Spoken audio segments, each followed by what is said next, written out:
This is Frank Skinner. This is Absolute Radio. This is Frank Skinner on Absolute Radio with Emily Dean and Alan Cochrane. Text the show on 81215. Follow the show on Twitter and Instagram at Frank on the Radio, or email the show via the Absolute Radio website. We are live in the studio, which is tremendous news because obviously the nation is in lockdown. But I discovered this week, and can you imagine my excitement that we are key workers?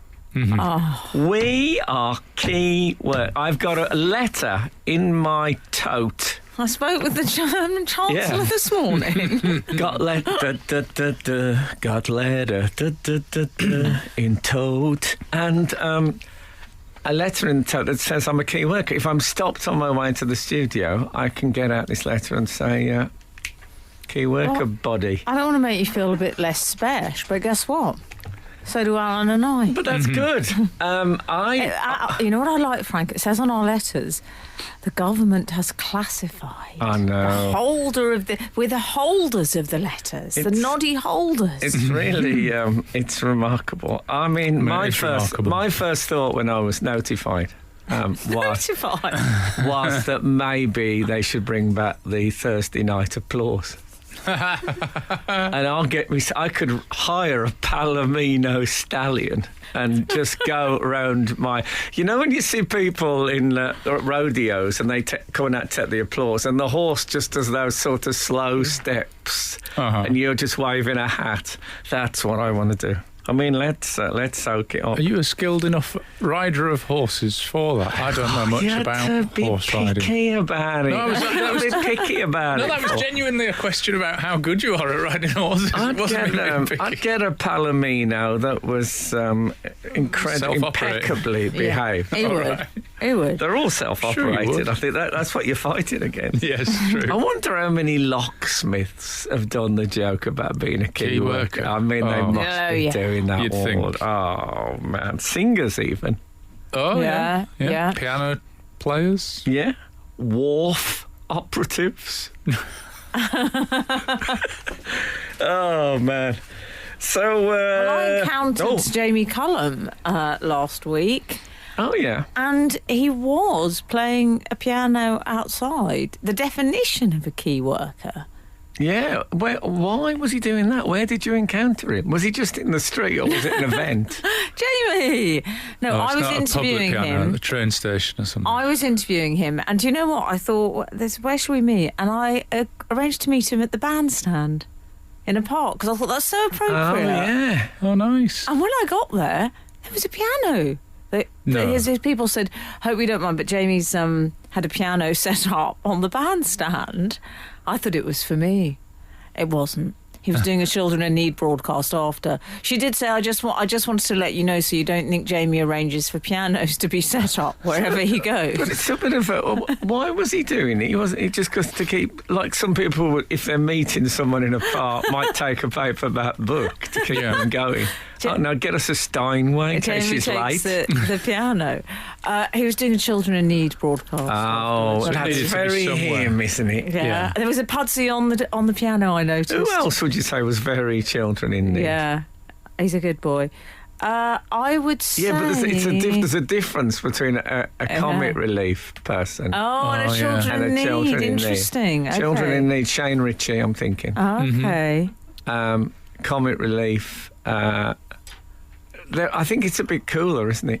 I'm mainly admiring Jamie Cullum's time management, that he thought, yes. I'm doing the Dog Walk podcast, so I'll have the piano there for as soon as I'm done in that park. I'll do both in one go. What kind of dog? I don't want to preempt your podcast. Do listen, by the way, to Emily's podcast.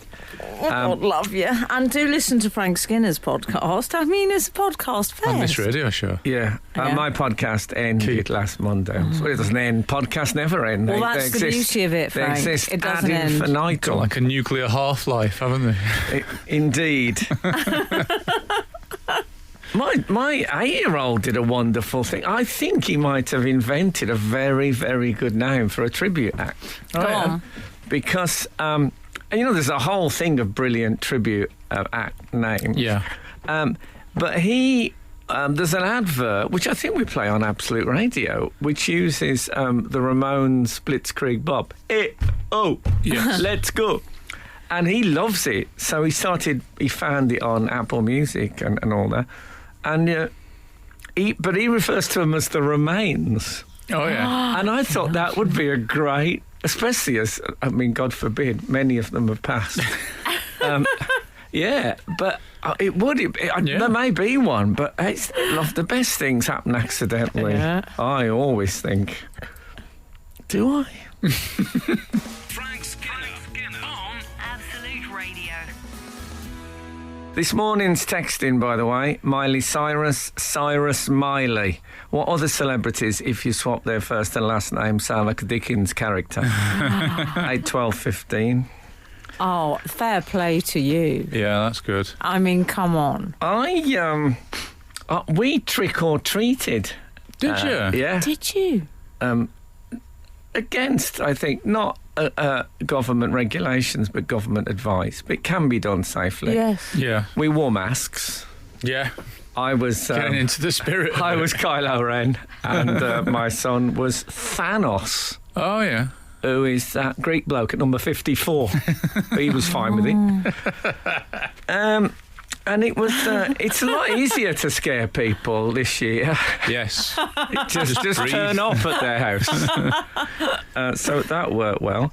I found that, by the way, I've only used public transport a couple of times of late, but have you? If you cough a bit, Take away of late in my life. just have a little cough. The leg room. You can get just a seat next to you. Just recommending. So anyway, we considered. No one should be sat next to you anyway. No, I guess not.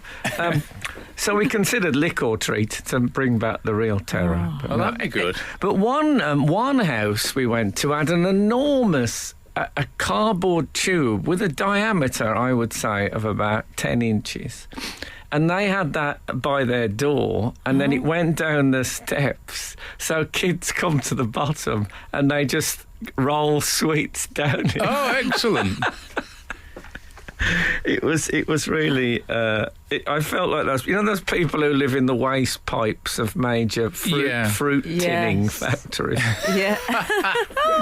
I felt like one of those. That reminds me of a thing. When I was in Scotland as a child, when there was a wedding, there was like a tradition where the driver of the wedding car would throw a handful of change out into the street, and the local children would scramble around for it. Is that a thing in England? What century were you a child in Scotland? I think it was called a scramble. We must have some Scottish texters that can confirm that this is a thing. We played scramble in my playground.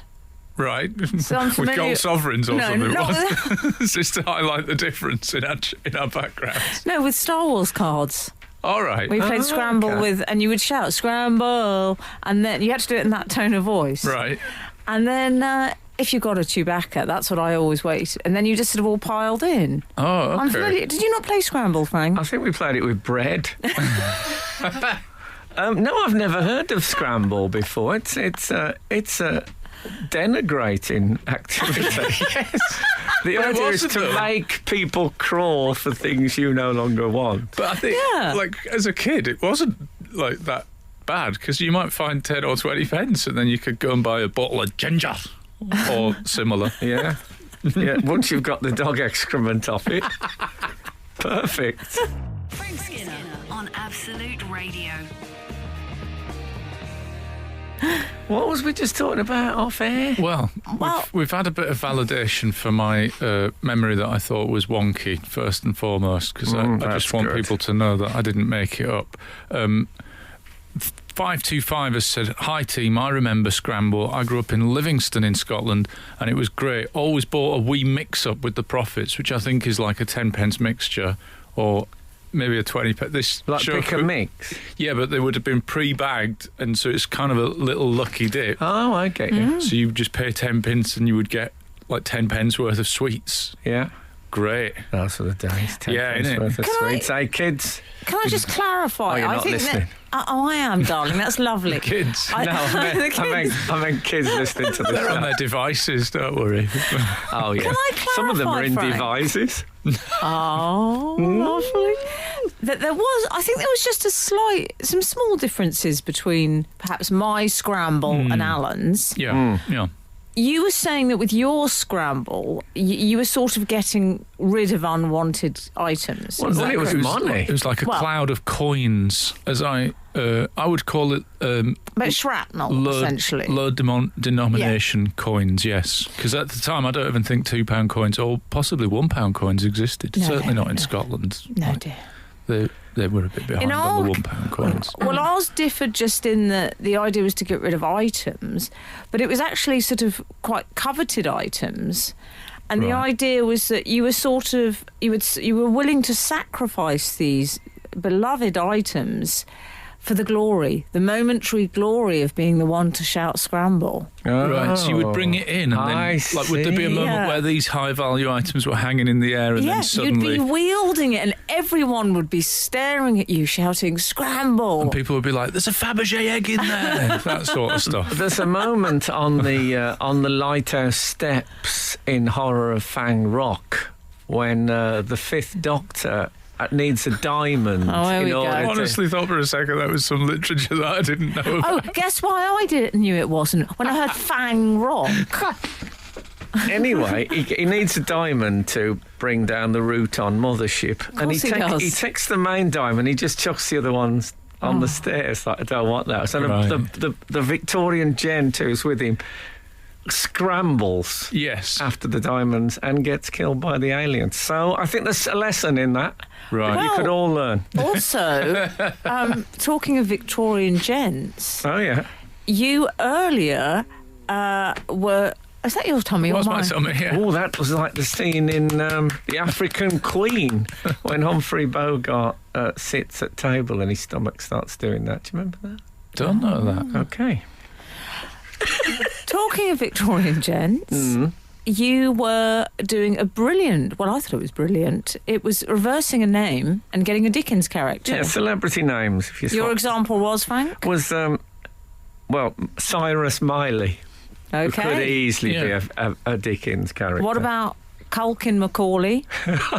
Nice. That's from Jim Cessford. Good one. I love that one. I absolutely love that one.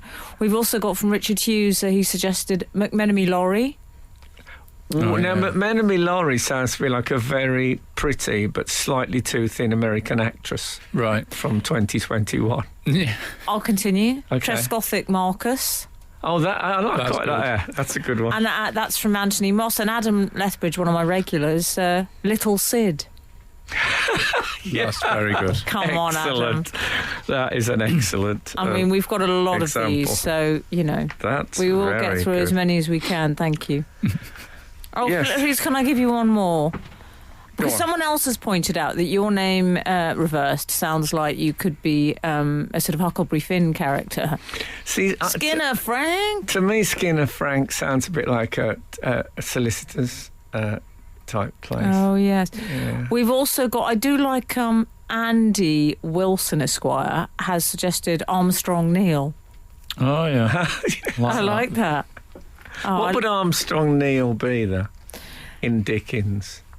He'd own a sort of bottling factory. Yeah, I think he might be a Scottish businessman who mistreated his child workers. That's what I'm thinking. And not very red-faced, fattish man. Whose catchphrase will be "Monday will not do." I think would be his catchphrase. Frank Skinner on Absolute Radio. Here's a bit of nostalgia takes many forms. Last night, me and my partner, Kath, sitting watching the news. Breathe out, Al. And they had a tribute to Geoffrey Palmer, the fabulous comedy actor. I think it was in The Mutants. Right, well... Weren't we? And anyway, I think he's much loved. I know from Butterflies was right. Yeah. Well, coincidentally, he came up and my partner said, my first period started while I was watching Butterflies. And I thought, lovely tribute. Yeah. Yeah. he wanted someone to then say, Jeffrey Palmer, who died earlier today. Anyway, I liked it. Yeah. Yes, when I was on my Halloween walk... Oh, yes. There was a number of... I believe they're called jack-o'-lanterns. Oh, right. Do you know what I mean? Yes, I do. Pumpkins with a candle in. All right. Can I ask a question? I think Halloween has changed somewhat, that there's now a sort of a symbol of, hey, come and knock on the door, and that is that people put a lantern out, and it's basically saying, kids... That is true, but I tell you what, we had several of this year, which I think was a gut wrencher. Is a jack-o'-lantern, and I'm not sure if jack-o'-lantern. This was my point. Whether it's Jack of the Lantern, jack-o'-lantern like match o' the day, or whether it's an Irish character, right? Mario Obama, or whether that's an initial. Oh, Jack, maybe his name's Oliver. Oswald. Jack Oswald Lantern. Yeah. Good question. Yeah, anyway, people had those outside their houses lit up, so there was much excitement. And then on the door, they had a thing that said, no sweets this year. Right. And I thought, that's just teasing. Just don't do the jack-o'-lantern. You can't have... No. You cannot parade, exactly, a Jack Oswald lantern outside your house if you're not going to deliver. No, I mean, you just illuminate. Yeah. You can have the lantern. It's cruel. It is. I thought it was unnecessary. I'm trying to think of a clean version. I can't, but it's teasing. It's a teasing thing. It is, and led to some disappointment of the children, and I don't like. And I don't like that because I believe the children are our future. Although when I was a child, I know we've done this a lot today, but when I was a child, I don't remember that there was this system where people would say, "Yeah, knock on because we've got sweets," by using the jack-o'-lantern. I seem to remember Trick or Treat had somewhat more menacing, that you would knock onto just any house. Yeah. And what you were saying was, give me sweets or I'm going to throw eggs at your house. It was essentially a form of... it was a sort of early coercion. Yeah. First steps into... Yeah, nice window, mate. Be terrible if something happened to it. It was like that, wasn't it? Did you ever do tricks? I bet you did, No, Frank. I didn't, because Trick or Treat, when I was a kid, was the thing you occasionally saw in American films, but didn't... Right. I mean, with us, the big thing, before I realised it was anti-Catholic bigotry, was bonfire night and penny for a guy. That seems to have gone now. I will say, fair play to the Catholics for coping with... Guy Fawkes night. Yeah. Fair play. They take it really well, I think. Not, I don't. I'll make that absolutely clear. If the people of Lewis are listening, it's a good job you don't have vision on this. Frank Skinner. Absolute Radio. Do you remember last week we were discussing obscure claims to fame? Oh, yes. Well, 698 has just got in touch with one a week later. Left field claim to fame. Brian Cant of Play School fame was my swimming teacher at primary school. From The Ruth Is Out There. Wow. Yeah. Wowee. That's kind of... Because he was an actor for ages. He also was in Doctor Who. God's sake. Interested to hear. Okay. Peter Purvis, who was also in Doctor Who, but was a Blue Peter presenter. I think he was a swimming teacher. Doesn't seem like a logical step up, does it, to television? Maybe children's television. They selected people quite randomly back then. Oh, those were the days. Lee McFadden has also been in touch regarding off-the-wall claim to fame. Bit late in the day, but I remembered this beautifully obscure and true one. Henry Cooper's twin brother air-texted the ceiling of my sister's front room before she moved into the house. Henry Cooper's twin brother, who often appeared in pictures with Henry. The brilliant thing, because he was like, Henry was as absolutely London as you can get, and his brother literally ran a fruit store, which is what you want. But I didn't know he did. In the days when everything got air text, Yes. If you don't know what Airtek's in, it was a sort of a rough finish plaster. Yeah. Very lovely it was, but not if you caught your elbow on it. Oh, no. Little tip Quite there. spiky. And 454, we all did a halfpence scramble. It wasn't the value as what you had to endure to get it. Thrown high in the air and a loud shout, scramble. It was carnage. I completely missed out on that. Sorry for your loss. Yeah, sorry for your loss. We, speaking of fruit stalls, I passed my local fruit stall the other morning and this guy says... Balamory? Yeah. This guy says, you've got a difficult weekend, didn't you?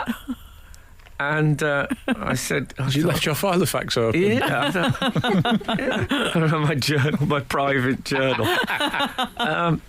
And he was referring to the fact that my son is a Spurs fan and I'm a West Brom fan, and we play each other on Sunday. Great research. Very good. Not only that, I've got to pay $14.95 for the honour of watching that match with my child. Oh, yeah. I think it might be the last one of the 14.95s. Do you know that West Brom is the team who's had the most?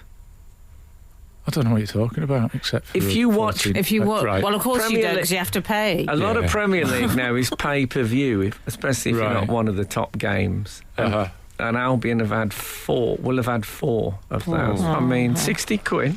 It's not fair. I could have put that in the poor box. Yeah, you could... Yeah, I don't know where that's gone. It's been spread out, hasn't it? The poor box. Yeah, they've made it more specific. It's been modularised, the poor box. In the old days, it covered a multitude. What about Widdicombe Josh? Oh, yeah, that's quite good. That's from Samantha, Sydney. Yeah, Widdicombe Josh, what do you think? I like it. I think he'd be a likeable character. Maybe a stable lad. Mm-hmm. Widdicombe lad. Yeah. Just in case we get 200 text messages from it, I think 441 has said what the nation is thinking. Hi, excuse me, I think it was Artex, not Airtex. I do yeah, apologise. maybe Airtex was underwear. Oh, Airtex was a shirt, wasn't it? Yes, also nasty if you caught your elbow on it, if I remember rightly.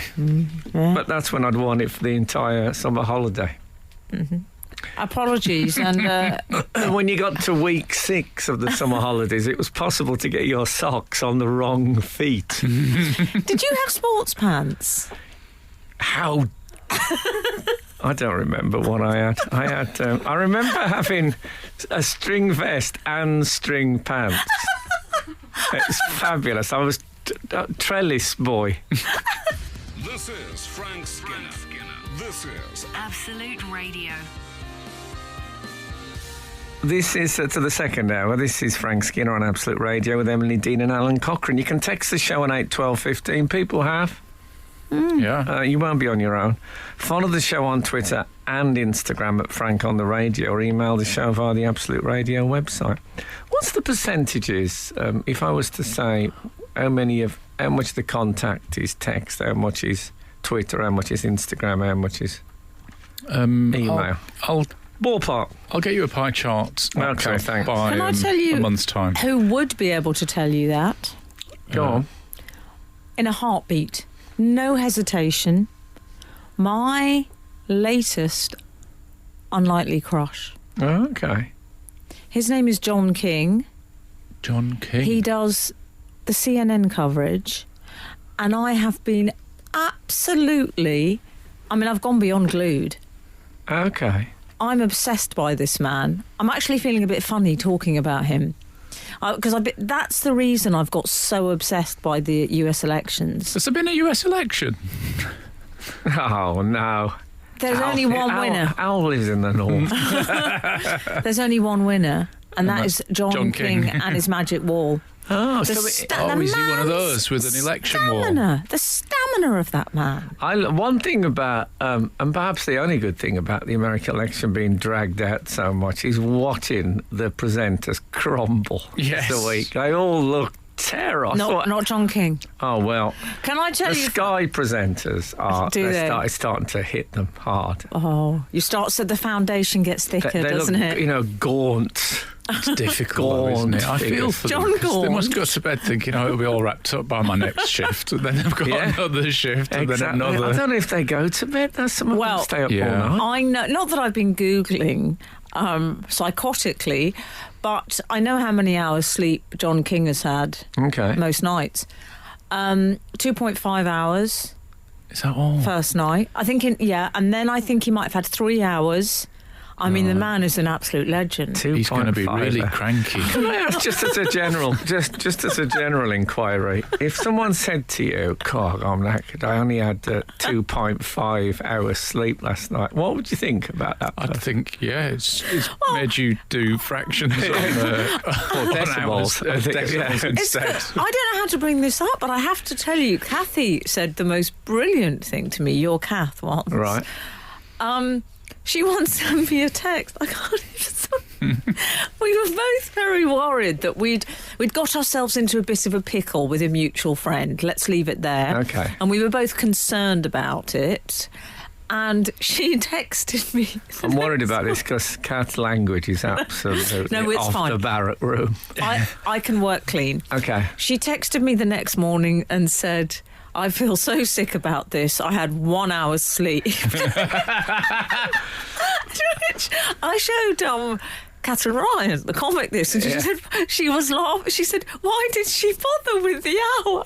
Why didn't she just say every morning, had no sleep?" Every morning when I get up, Kath says something like, 2.5 hours sleep. This morning, I 2.5. I creep down on a Saturday morning because obviously I'm up early to come and do the show. Yeah, key worker. Exactly, key worker. Yeah. So the family are sleeping. I tiptoe down. So I'm down in the kitchen having me porridge. The door bursts open and Kath comes in. And I said, "What's happened?" She said, "I've been awake since 2:30. No. Right. Yeah. And then she went back up. She came down just to, cause didn't want me going to work, thinking for 1 second that she'd had a good night's sleep. Every morning. I tell you what, though, Kath could easily, she's missed her calling. She'd be great as one of these election correspondents with her erratic sleeping patterns. But honestly, I urge you, catch him while you can. It's a thing of beauty. John King. I mean, honestly, Frank, I feel more strongly. I think about him. Oh, I feel more strongly about him. You know you're on the radio now. Yes.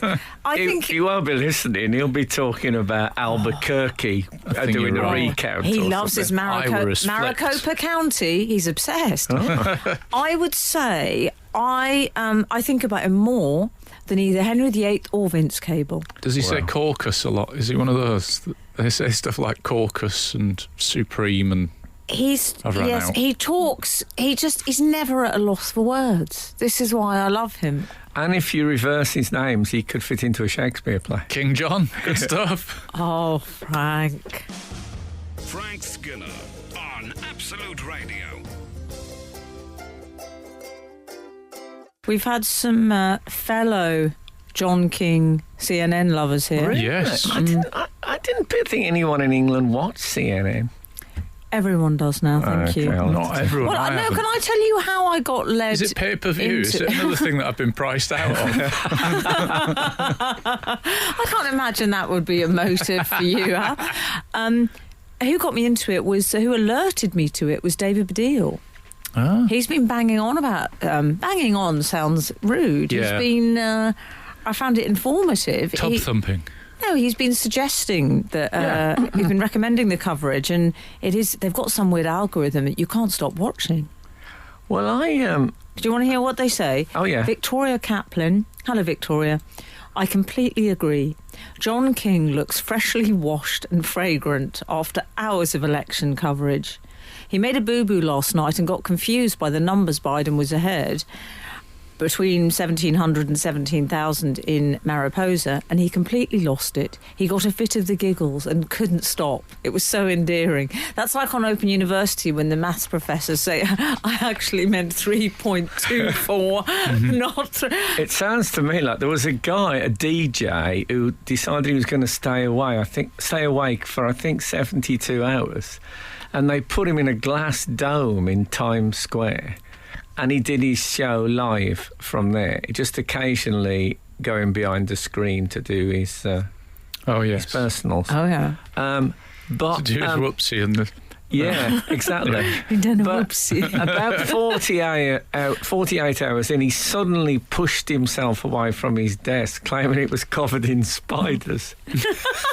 So it's not good. It's not healthy staying awake for long periods of time like that. Can we also say, Al, these men are called chart throbs? Oh, are they? I like that. Yeah, I like that.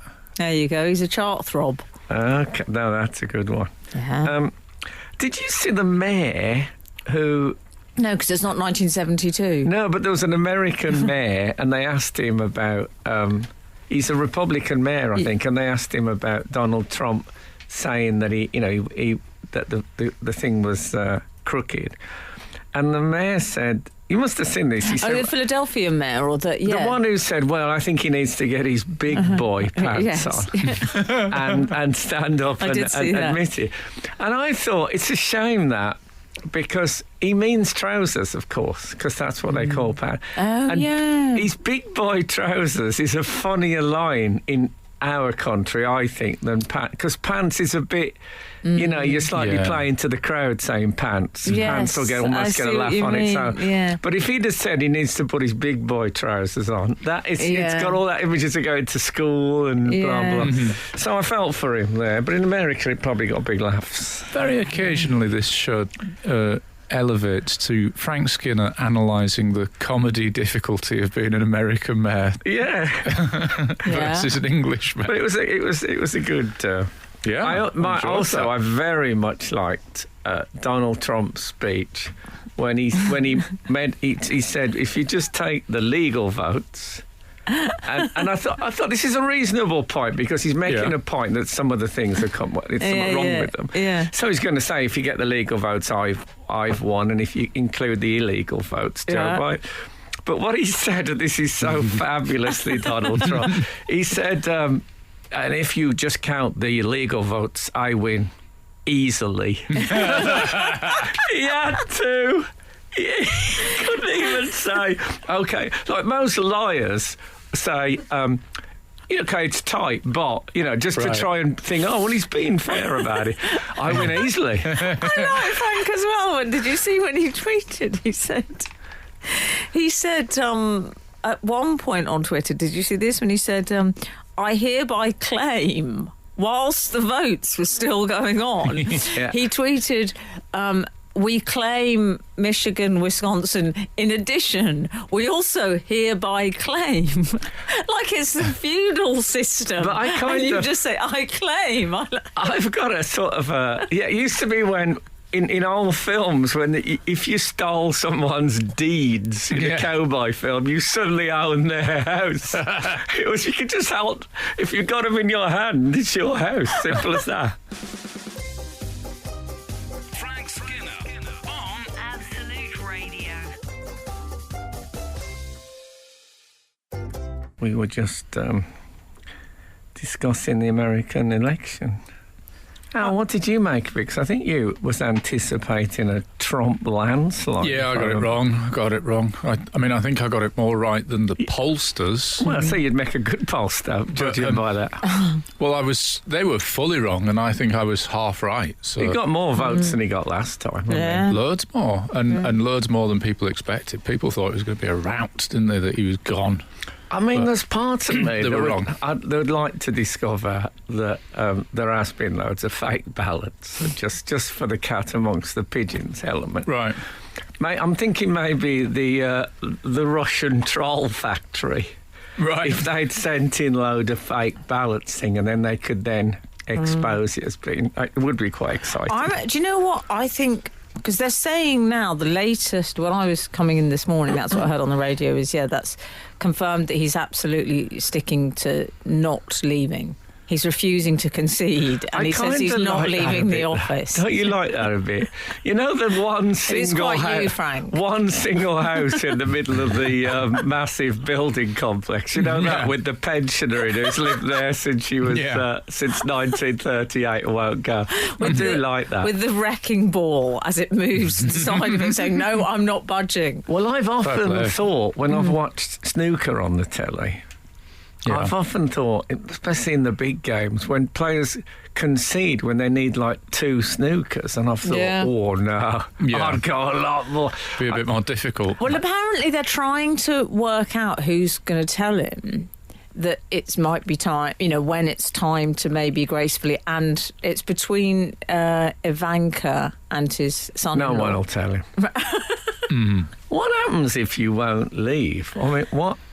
I think they have to escort you from the premises. That would be great television, wouldn't it? Maybe he's just really tough. Like, I've got a mate who's a bricklayer, and he saw a bloke get sacked, and he just went, no, and came in the next day. Well, they've written Ian... Because he's really scary and hard, this guy. He just went... So if you just keep coming in, like, eventually they have to put his own security onto him and frog march him out, I guess. Well, Ian Botham, apparently, occasionally, the captain would say, I'm taking you off next half, and he'd go, nah, you're not. He's just said no. That's what it said. The latest is he says he will refuse to concede. Well, he hasn't lost yet, so he shouldn't go yet, should he? So. But I think that this could start a whole new trend of people just not keeping going. their jobs. It's a trend that's been ongoing since the liberal politics of the 60s. The people are questioning and thinking, no, actually, what do I have to? Maybe I don't have to. Yeah, I do what I want. I think in the 80s people thought some of the thinking in the 60s was great, and we're starting to realise much of it was terrible. Well, some of it was brilliant. Excuse me, of it that awful. That was a big time for my parents. I'm picturing him with 2 red smoke bombs at the inauguration. Just holding them up with the whole thing. The inauguration, guys. What's going to happen? He's going to be trouble at the inauguration. How's he going to get through that? No, he's going to be heckling and stuff. Yeah. It'll be brilliant. It'll be really good. He might live tweet it. Well, there was that. Someone had said that he had said he was going to swear his allegiance on a copy of The Art of the Deal. He'd said that. Oh, yeah. On the Bible. I heard that, yeah. That's funny. I think we're saying these things as if they're light-hearted remarks. I think it's perfectly possible he could turn up at the inauguration and be like, remember the Williams sisters' dad who used to hold up signs or stuff? I can honestly imagine him doing that, like holding behind Joe Biden's signs with an arrow on loser and stuff. Do you know what I see him? I see him buying one of those massive 18-wheeler sort of trailers and just parking outside the White House on the other side of the street. He's just like the lady in the van. That would be lovely. Living there forever. Shouting from a loudhailer. With Joe Biden coming out and saying, tremendous litigation. Can I get you a cup of tea? Frank Skinner. Frank Skinner. Absolute Radio. I've got some matrimony news for you now. That's matrimony. I do you wish we remember had when we that went to play in the background while you was reading this out. Do you know it, Gilbert O'Sullivan's Do you know- Matrimony? I don't know it very Do you well. remember we went to see him, didn't we? Yeah. Frank? You did. I nearly got run over reading his autograph on my CD. Did you? Stood in the middle of the road at the Barbican Centre. Well, when so many people are stepping into the road looking at phones, there's something sort of classic and old school that you were reading handwriting there. Yeah, on a CD. It's somehow dignified what you did. Yeah. Still not, but... It is a death from the old world. Yeah. And that was the night owl. I found a signed Benedict Cumberbatch programme in the foyer. Oh, yes. Benedict Cumberbatch, by the way, has been suggested as one of the names that could very easily swap and stay in the Dickens oeuvre. Cumberbatch. Benedict. Yes, definitely. Strong work. Definitely. And then play that character. So, yeah, indeed. A newlywed couple have got married and have realised that their surnames, White and Christmas, become hyphenated to create Mr. and Mrs. White Christmas. Kieran, what do you mean Kieran White and Tilly Christmas? They didn't twig what our last names would be until a friend shared a prom. I can't believe they didn't twig. They didn't FKA twigs it. They never noticed. But here's the weird thing. If Sorry, it was like... Al, the producer is still laughing at Frank making a reference to FKA twigs. Well, we have lots of conversations about FKA twigs in our house because she's from Cheltenham, which is where Kath is from. She? And Kath knows the school that she went to and all that Kath stuff. gets very obsessed by local Cheltenham celebrities. She loves a bit of local. Right. Of course, Kath's got a fabulous claim to fame. Oh, yeah? It's that she was asked out by Eddie the Eagle Edwards. That's good. I'd like it if you got into beef with him. I've met him, of course.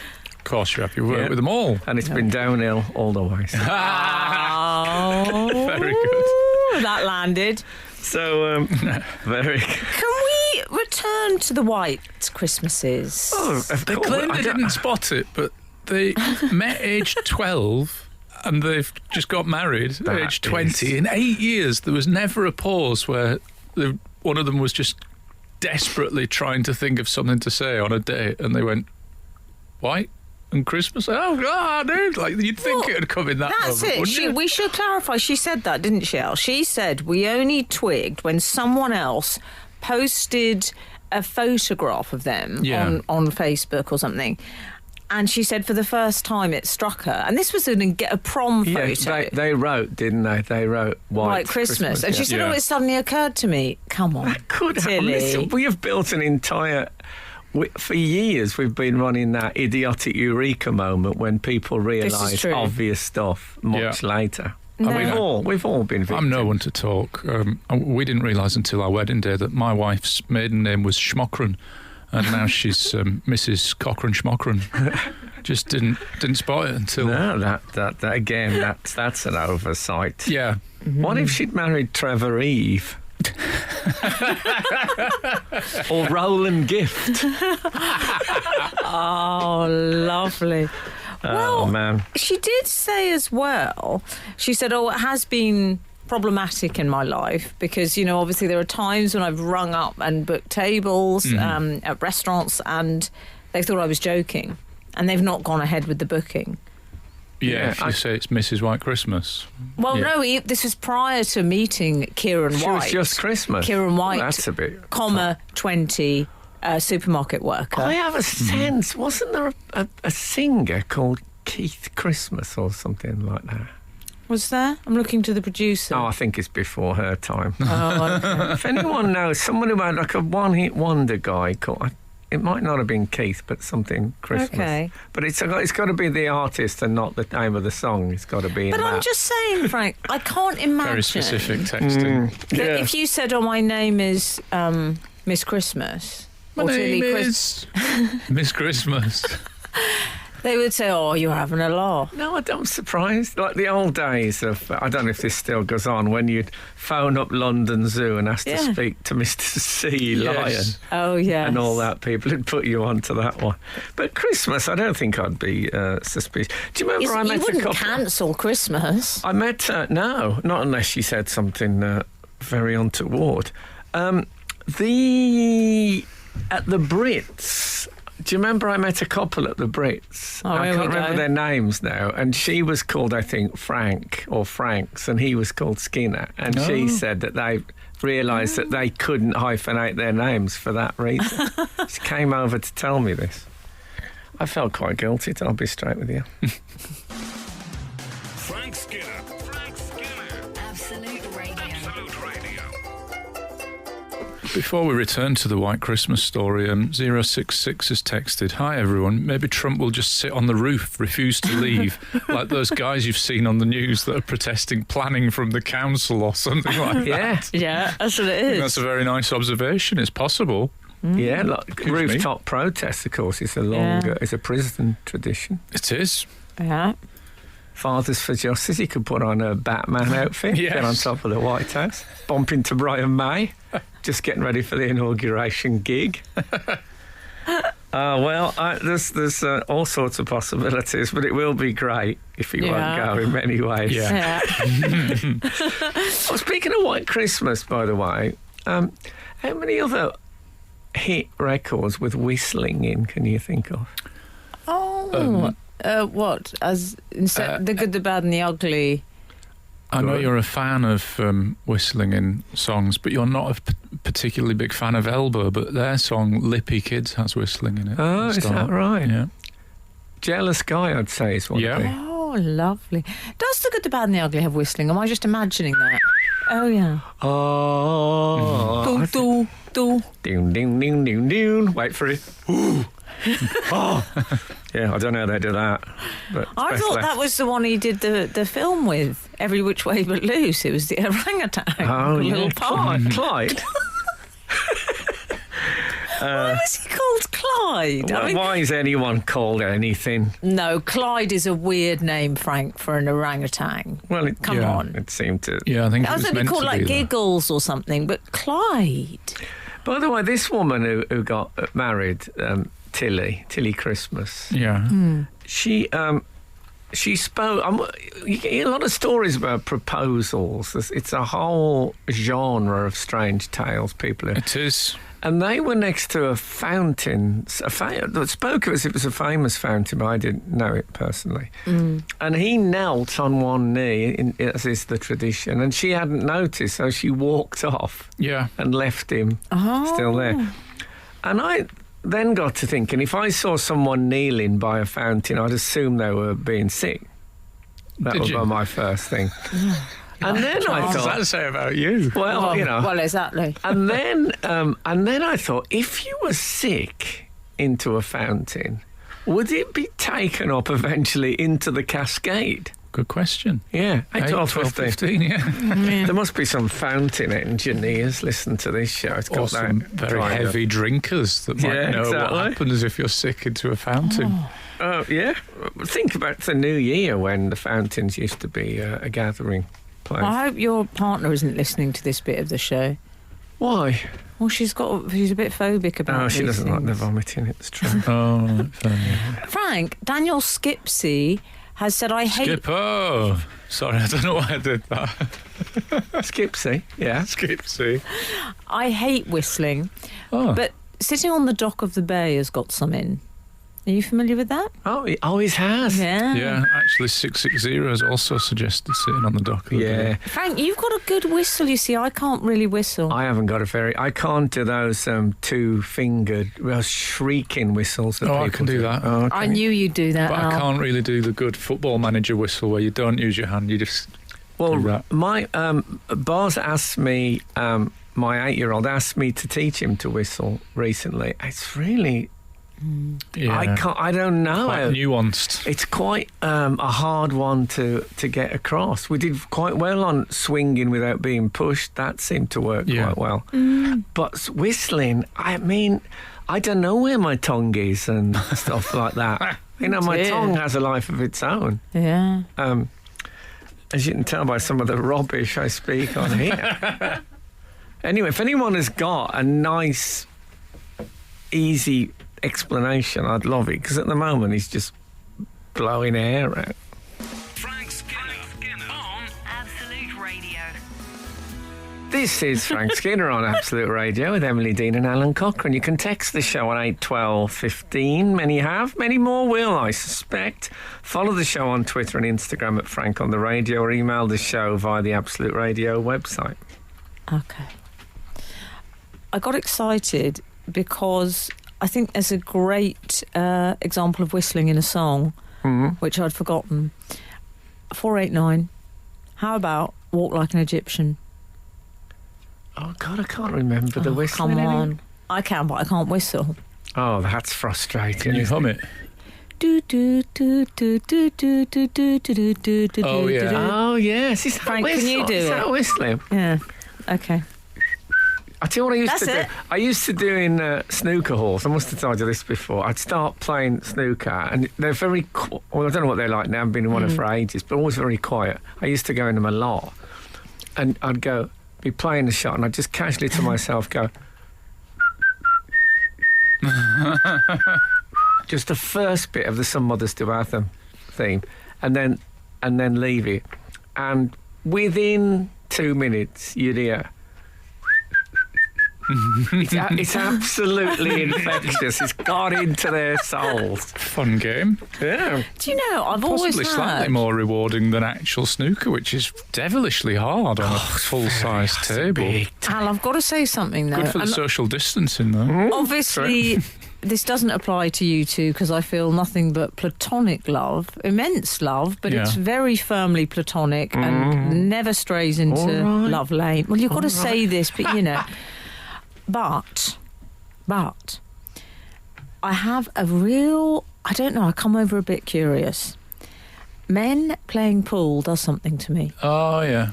If I see a man I What know... What about dogs playing pool? I just call up an artist and say, bring your oils over. Ah, man, But- still a great... The old masters. With a cigarette in, Paul, thank you. Fantastic. But Frank, it's something about... if a man I know, it's not about any random. It's not about Ray Reardon. It's about if you or Al suddenly picked up the cue, I'd feel a bit funny. And I'd have to... Yeah, it's... I don't know what it is. It's just... It's something about the skill of it. I love it. Anyway. I think Freud would have a theory on it. Yeah. Oh, for God's sake. But, yeah, no. Okay. Let's clean things up. I've received a text message. Remember, I bet Freud said that sometimes in analysis. He'd gone through some... I bet Freud's cleaner said that. Some dream about holes. We were discussing my childhood memory of scrambles where people... when people threw a big fistful of change out of a car window. It's something I've discovered today, the scramble. 087 has texted, "Hi Frank, on the theme of the scramble, I grew up in Alcester." Is that right, Alcester? I think it's Ulster. Ulster. Just south of Birmingham, where the court lead, a sort of feudal name for town council, once a year stood at the windows of the upper floor of the town hall and threw a handful of coins to the poor youth assembled below. It rapidly descended into a brawl to get the pennies. I avoided the melee and ran round the edges picking up coins rolling out of the scrum, and I suspect I was more successful than those in the thick of the fight. I like that. Yeah, that's like the people who stand slightly back for corners. They stand a bit further back, thinking if this ball comes through, I'll be ready. I'll be the one on my own. Yeah, it's a bit reminiscent of there was an Anglo-Saxon tradition that if there was a grand banquet, they would eat from plates made of bread. Right, nice. So everything would be eaten off these bread plates, and then they would throw the plates out the window to the waiting poor, and the plates would be slightly soaked in the food that had been on them. Nice. Oh, I see. Good idea. Yeah, so kind.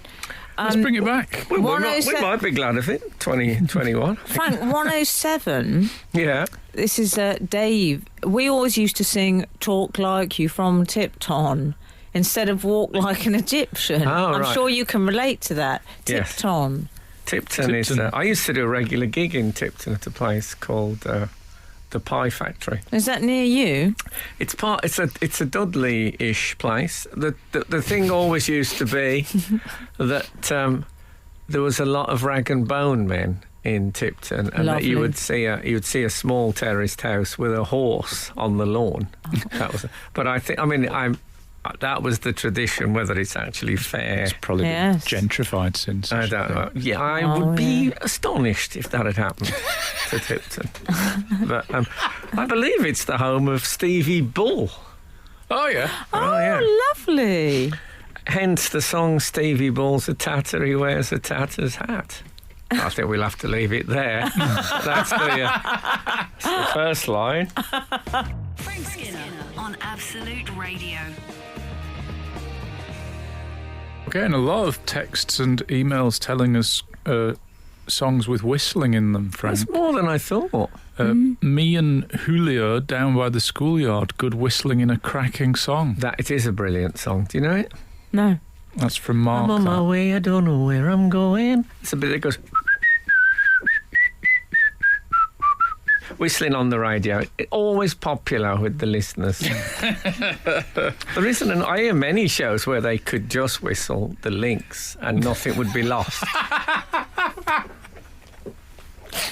I like it when you slag off on the radio. It really, for some reason, it it's really about pleases time me. it could do with a trim. We are key workers. We have a certain responsibility. I mean, Mushy Mushy says of whistling, I can't think of anything more annoying or publicly invasive.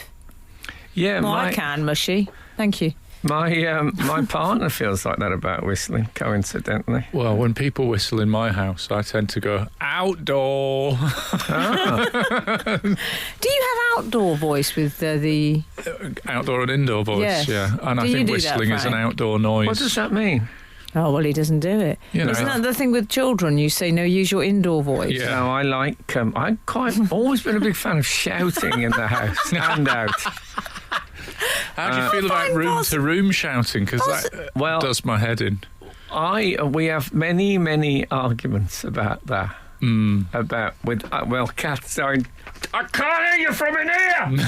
Like that, which is odd because I can hear her perfectly clearly. Yeah. And but it's, sometimes you're shouting, come and have a look at this. Yeah. You don't want to be going back into the room. Oh, here we go. Yeah. I know it sounds a bit first world problem, but sometimes people are on a different floor. Well, and I'm in my nice kitchen with the kettle on and the radio on, and I can just hear Daddy. Oh, quite, yeah. I'm a big fan of having the home that I grew up in. We argued with each other It was. I once read. I think he was a 17th century writer, French writer, who described London as one long shout.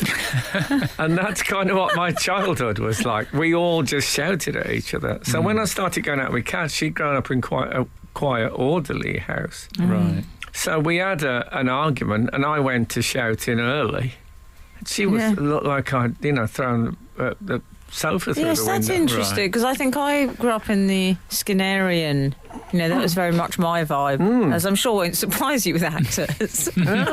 Well, exactly. But I mean, left your mugs. Well, I did often wish at the end of the day I'd use my diaphragm a bit more than using my throat. Oh, tell me about it, dear. I mean, you've got to come from deep with the real shouting.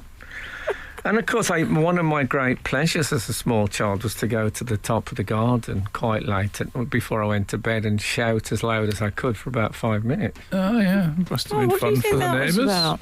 I don't know what that was about, but God, there's some nights I wouldn't mind revisiting. Frank Skinner on Absolute Radio. Oh, did you hit my chair squeak then as I adjusted? I thought it was your spine and I didn't want to say anything. No. Okay. That's the kind of guy I am. When did Stevie Wonder switch from harmonica to piano? Anyway. Bethany Still has suggested for the Dickensian names, Foreman George. He'd box your ears if you didn't pull your weight in the workhouse. Yeah, he'd be Foreman George. Yeah, that's true. Lovely work, Bethany, one of our regulars. Foreman George. You enjoy that? I thought you would. You lads will do as you're told. Okay. And obviously, thank you for everyone sending in a lot of Don't Worry, Be Happies for the whistling, Bobby McFerrin. Is that bit? Yeah, absolutely. And a lot of Roger Whittaker's, of course, Billy Joel, The Stranger. Roger Whittaker, whatever happened to him? He died. South African, I believe. He was whistling was a big feature of his stuff. Ah, okay. And he used to do a song that went called "I'm Going to Leave Old Durham Town," which began when I was a boy. I'd spend my time sitting on the banks of the River Tyne, which doesn't run through Durham. But maybe he travelled for his... Don't let facts get in the way of a good rhyme. Sitting around, exactly. And let's not forget Singing in the Rain. There's whistling in that. We've had a bit of an update on Tipton. Which I think you were a bit concerned that you were slurring accidentally, but it felt like a historic version of Tipton that you were describing. It was a theatrical interpretation. Yeah. And I mooted the possibility that it had probably been gentrified by now, and I think I was wrong. I live in Tipton, and I can say the horse in the front/backyard is true. It's still going on today. Oh, what? It's nothing to see. I love that. It's nothing to see a horse tethered outside a pub either. Best wishes, a Tipton wench born and bred.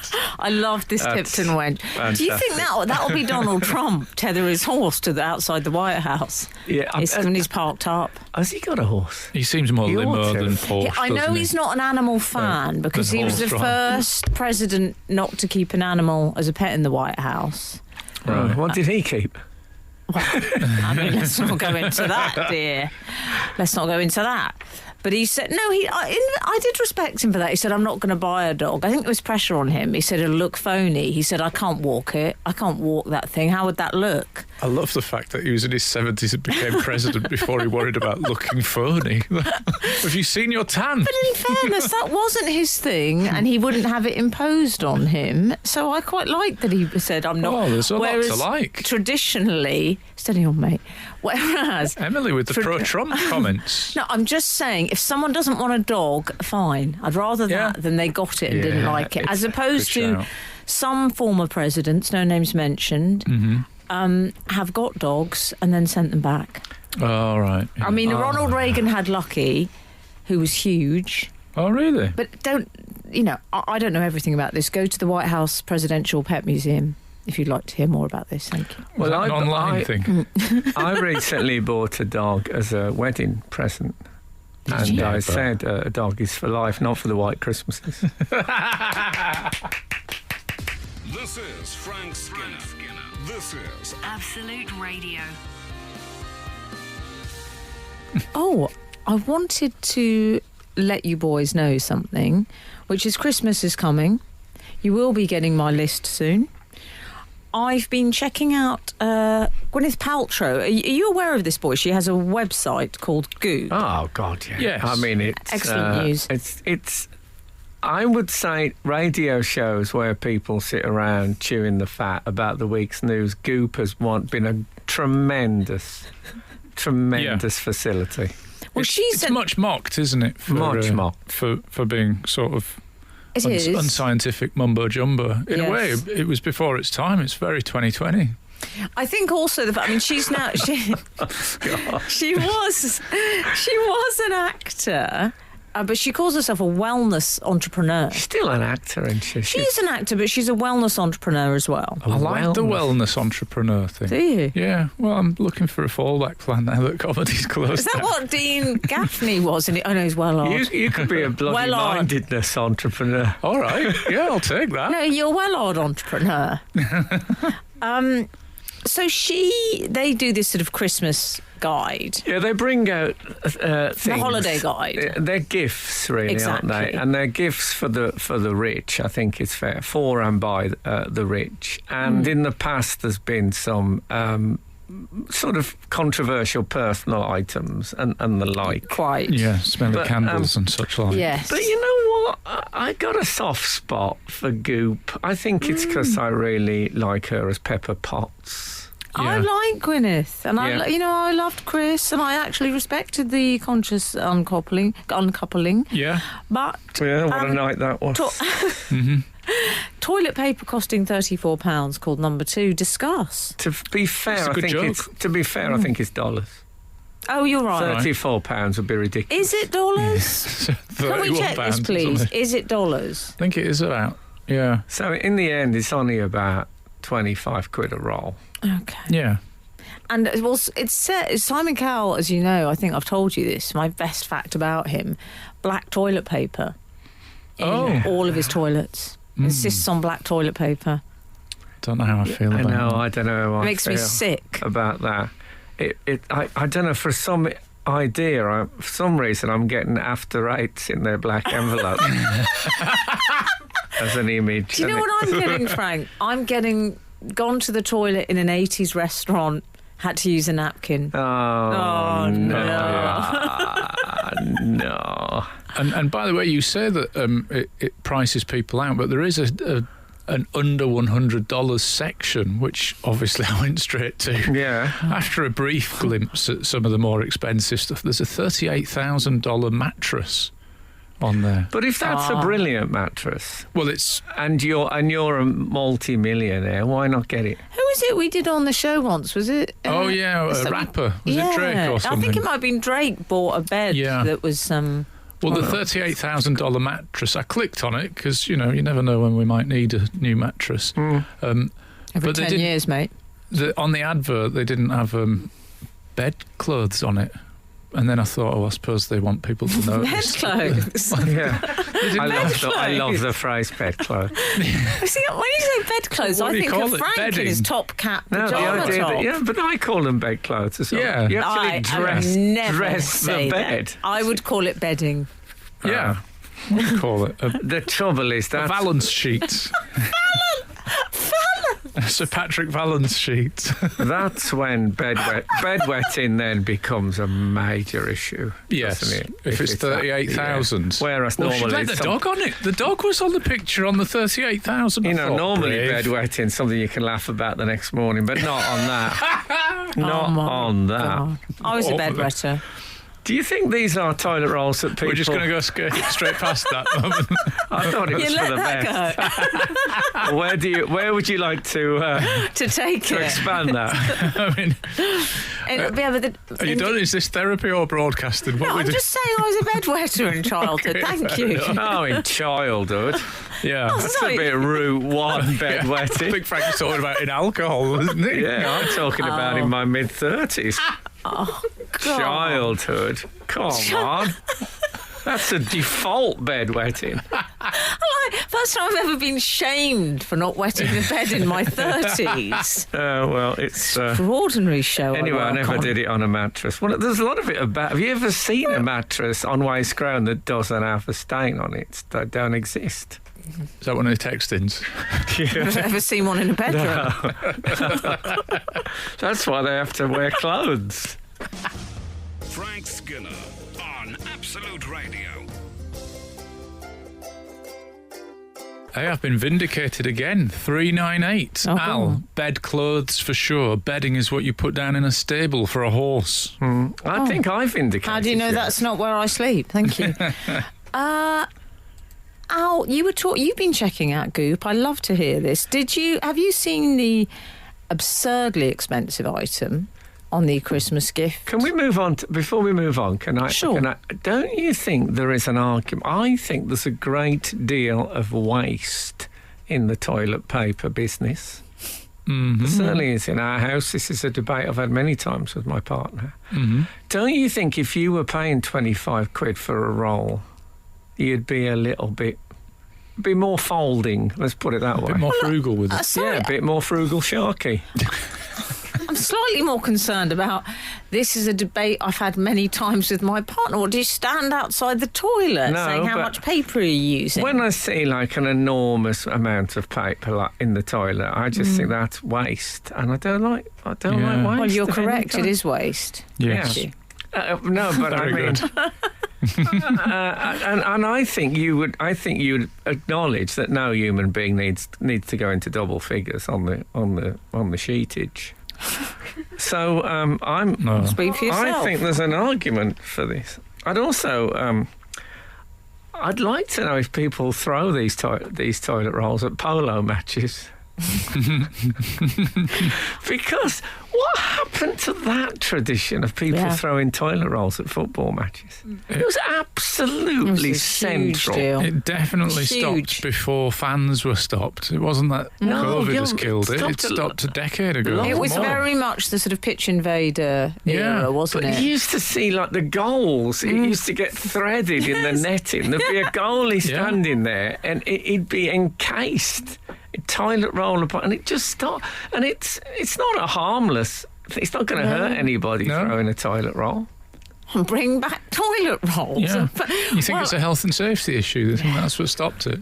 I think it was that episode of Curb Your Enthusiasm when he gets trick or treated and they cover the house in toilet roll. Yeah. Well, as you can imagine, being a dog owner, I go through a fair few amount. Oh, do you? Well, that's the thing, isn't it? The Your puppy. dog uses the toilet? No, it's the puppy with the toilet roll. It's the